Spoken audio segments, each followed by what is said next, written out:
IT-лицей имени Аль-Фараби города Кокшетау был открыт в 2018 году. В настоящее время в лицее обучается более 900 учащихся. Он является одним из ведущих лицеев города. Лицей работает в естественно-математическом направлении. Особое внимание уделяется робототехнике, 3D-моделированию, курсам программирования в сфере IT.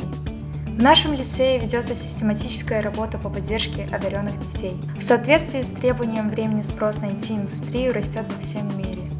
Наши ученики являются победителями научных проектов, предметных олимпиад, чемпионатов по робототехнике областного и республиканского уровня. Ежегодно на ЕНТ наши выпускники показывают высокие результаты и становятся обладателями грантов отечественных и зарубежных вузов. IT-лицей оборудован современными аудиториями и зонами коворкинга для комфортного обучения учащихся. Особое внимание уделяется безопасности учеников. Как говорил Аль-Фараби, образование без воспитания – злейший враг человечества. Помимо учебы в лицее, особое внимание уделяется воспитательной работе. В IT-лицее действует 8 ученических объединений «Шинрак», педагоги и кураторы возглавляют учащихся средних и старших классов.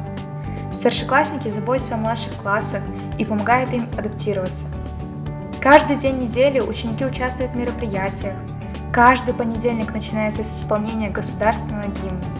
А в течение недели реализуются проекты «История одной песни», «Reading Time» и многие другие.